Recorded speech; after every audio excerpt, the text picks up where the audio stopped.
Good evening, Bahamas. Coming up tonight on our news. Health Minister confirms terminations at the National Health Insurance Secretariat. An argument between four turns deadly right here at the Signature Plaza on Farrington Road. PLP MP Chester Cooper gets straight up and real with the party. The story coming up. The press secretary responds to calls to stop the sale of the Baha Mar Resort.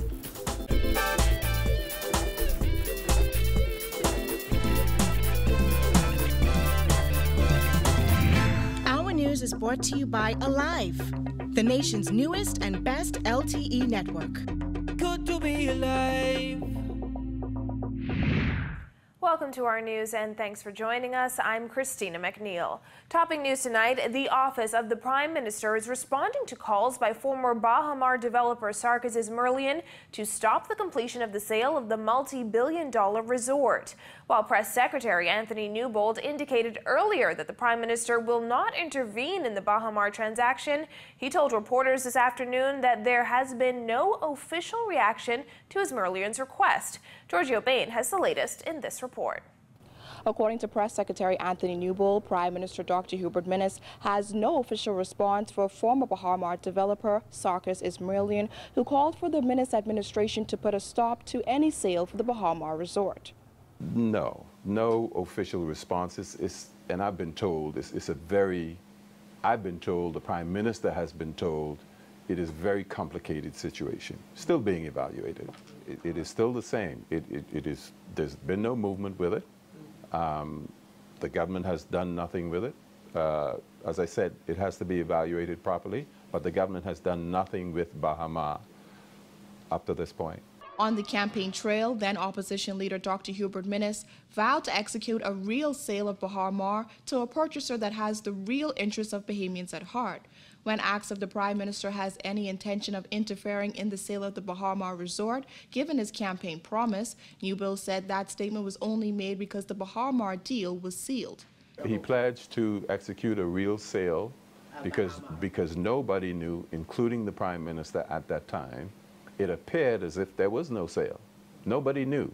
And one of the things we ought to keep sight of is that because nobody knew, everybody wanted to know, why are you sealing this deal? Let's see what this deal is about. We don't know what's in it. Nobody knew what was in it. Nobody even knew if that was a sale for sure. Nobody believed what the former administration told them. Bottom line. According to the heads of agreement signed in August 2016, the Christie administration agreed to issue 1,200 work permits to China Construction America to complete the resort. On the campaign trail, Minnis also promised that only Bahamian labor would be utilized to complete the resort, but Newbold says that may not be possible. A government of laws. The Prime Minister believes in laws. And so I don't know, he does not know that there's a way for him to not follow the law. You've got to follow the law. And again, that's part of trying to unseal this deal, eventually unsealing the deal so you know what's in it. But it's a great idea, and as many Bahamians as possible will be hired at Baha Mar, but the law is the law. Earlier this week, former Baha Mar developer Sarkis Ismailian called on the government to stop the completion of the sale of Baha Mar. He asserted that the newly unsealed Baha Mar deal confirmed the nation's fears that the former government engaged in a wholesale giveaway of millions of dollars in tax waivers and concessions that the country cannot afford. When asked if the former developer and the Prime Minister have met to discuss Baha Mar, Newbold said he is not aware of any such meetings. No, I have no indication of what those meetings were. It's probably a courtesy call. Sorry, can you confirm when those meetings took place? No, I'm not confirming that the meetings took place. If they happened, and we shouldn't speculate. Last August, the government entered an agreement with China Exim Bank and China Construction America to get the multi-billion-dollar project completed and opened. The deal was sealed by the Supreme Court, a move that was heavily criticized in many quarters. Reporting for Our News, I'm Giorgio Bain. Attorney General Carl Bethel has said the government has no intention of reversing the Baha Mar transactions. Well, there have been job cuts at the National Health Insurance Secretariat. Health Minister Dr. Dwayne Sands confirming the cuts, telling the press this morning that 21 customer service representatives are no longer employed by the government.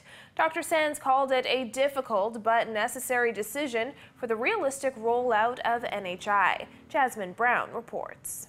The health minister confirmed outside cabinet this morning that the terminations are an attempt to cut costs of the multi-million-dollar health scheme. Sands confirmed that of the 46 customer service representatives hired under the last administration, 21 have been let go. 25 of the most productive, best performing customer service representatives still providing that service to the National Health Insurance Secretariat. Sands says the workers were responsible for recruiting and enrolling people for NHI and had been hired on a 6-month contract.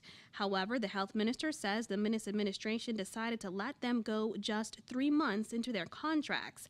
He insisted there was simply not enough work to justify their employment. And those customer services representatives would have enrolled as many as 6,500 clients per month. Well, that has decreased to about 300 per week, and it is difficult to have the Bahamian public bear that cost. And so, as we have looked at streamlining every single aspect of NHI, and what we would like to do is to ensure that as much of our budget goes to direct patient care. According to the budget, the government will provide $40 million to the National Health Insurance Authority in the upcoming fiscal year, another $40 million in 2018-2019, and an additional $40 million in the 2019-2020 fiscal year. Sands says with such a strict budget for the massive project, the administration must do what is necessary to streamline NHI's budget and operations. But he admits the job cuts were not an easy decision to make. While it pains us that any Bahamian finds himself without employment, it is difficult to rationalize an excess number of individuals being paid but not providing a benefit to the Bahamian public. Reporting for our News, I'm Jasmine Brown. In other news, a nightclub fight turned fatal this morning after 3 men were shot and another was stabbed. The 4 men were rushed to hospital where police say one of them succumbed to his injuries. April Sands has the details in this report. A brawl involving 4 persons last night leaves 1 man dead and 3 others fighting for their lives now in hospital. The argument was said to erupted right here in the Silver Dollar nightclub in the wee hours of the morning.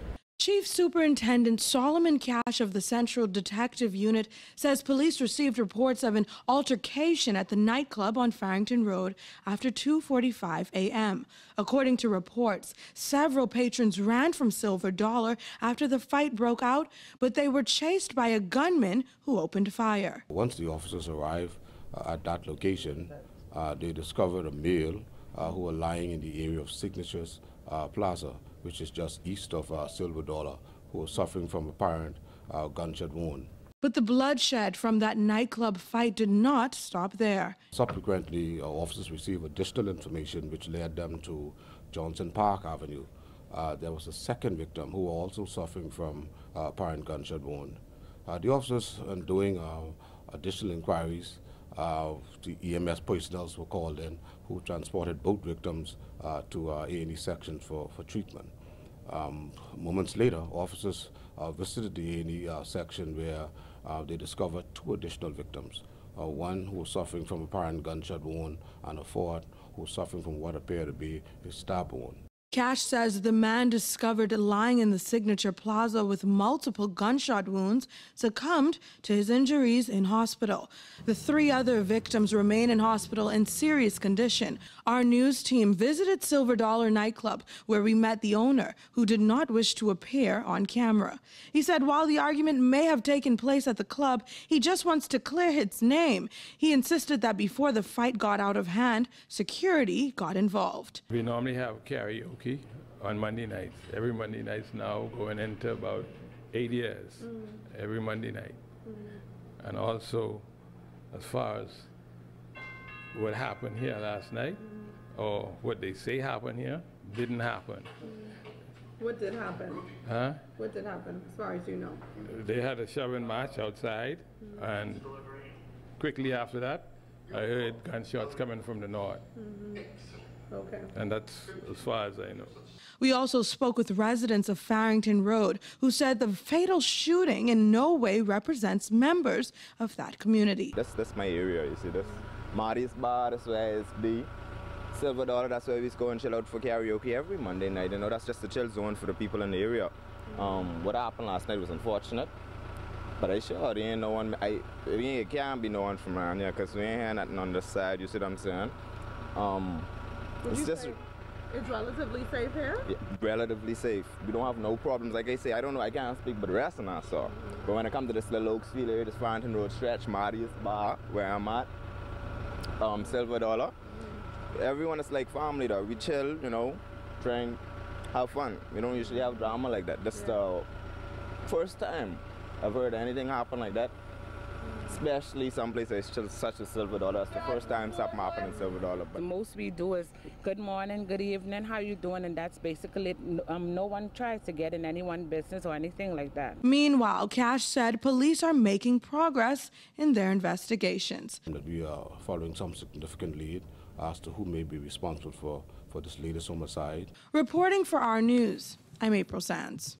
Exuma and Ragged Island Member of Parliament Chester Cooper calling on the Progressive Liberal Party to repent and ask forgiveness of its supporters and the Bahamian people. In a frank and scathing speech before the National Progressive Institute, Cooper outlined why he believes the party lost the general election and how it can move forward. Kaya Joaquin has his scorching analysis. The PLP MP said he knew his message would not be welcomed by everyone. But after that crushing defeat on May 10th, the party, he said, has to be real with itself. That there is no point in hiring expensive foreign consultants to tell us what we know already with respect to why we lost the election. With that, Cooper began his straightforward speech before the National Progressive Institute last night. The political novice charged that the PLP lost the recent general election because it protected the interests of the party over the interests of the nation. And in campaigning, he said voters gave him the blunt truth. People say, Chester, I like you. You're the best candidate by far. You have the best plan. I want to support you, but I can't vote for you because I don't support Perry Christie or what the PLP has become, and a vote for you is a vote for Christie. The Exuma and Ragged Island MP said he tried fighting on behalf of the party, but found that selling the former Prime Minister to the public was tough. Why did the public tire of the former Prime Minister? Did we in the party recognize this too, but for whatever reason chose to ignore it? He said although Christie accepted the blame for the election, he shouldn't have to take on that responsibility alone. Cooper admitted that going into the election, he had hoped that the party would have come out victorious after a close race. But as fate would have it, the party was dealt its biggest loss in history, holding on to only 4 seats. A big factor in that loss, Cooper says, was scandals and controversy. We were not accountable enough and not transparent enough. And we ignored scandals, protecting the interests of offending individuals and condoned things we should not have by our side. In addition, he said the party simply left too many people behind and neglected its base, mostly for people who hopped on board at the last minute. We went into communities asking support from the very people we raised taxes on to improve their lives. And when we did so, we found them in the same circumstances we met them and left them when we promised to improve their circumstances 5 years before. Despite this, he said the PLP isn't a bad organization and the Christie administration wasn't necessarily a cruel or uncaring government. He said despite its shortcomings, history will judge the previous government and people will see that the PLP left the country better than it met it in 2012. He said the Bahamian people had simply moved on, and now the party, he said, must repent. I don't expect this suggestion will be warmly embraced. But the Anglicans and Catholics amongst us would be familiar with the act of penitence. If we say we have no sin, we deceive ourselves, and the truth is not within us. Yes, PLPs, we are wounded. We have been dealt a harsh blow. but our party is not dead. We are not slain. We will bleed a while, but we will rise to fight again. For our news, I'm Kyle Joaquin. In other news, Labor Minister Dion Folk says while top figures have been replaced at the National Training Agency, there will be no major changes to the program structure. In fact, Folk says government plans to expand elements of the program. The main initiative that was implemented was the development of soft skills, which was giving the trainees the application of how to conduct, for example, interviews, how to dress, how to fill out applications. And as you know, that's very important, because you could have the skill, but if you do not do well in an interview, it's possible that you will not get the job. So that part of what the agency did is very important, but we would like to expand the role of the agency to cover all of the 24 points. Folk says Teresa Moxie Ingram, a former cabinet minister in the Ingram administration, has replaced Elizabeth Kiju as chairman of the NTA Board of Directors. F&M candidate for Cat Island, Rumkey, and San Salvador, Gadville McDonald, replaces Agatha Marcel as executive director of the NTA. He is a leadership expert and also an expert in training. He has devoted his entire life to the field of training. So we were very pleased to have him. Mrs. Agatha Marcel, she's no longer with the agency. Her last day was about 10 days ago. The opposition raised concerns over Marcel's exit from the program, as the Progressive Liberal Party insists she should have kept the post. Folks thanked Marcel for her service. I'd like to thank her for her service. She did an excellent job. She built a very fine institution, and we look forward to working with her in the future. Still to come on our news, the budget debate continues in the Senate. That and more when our news returns.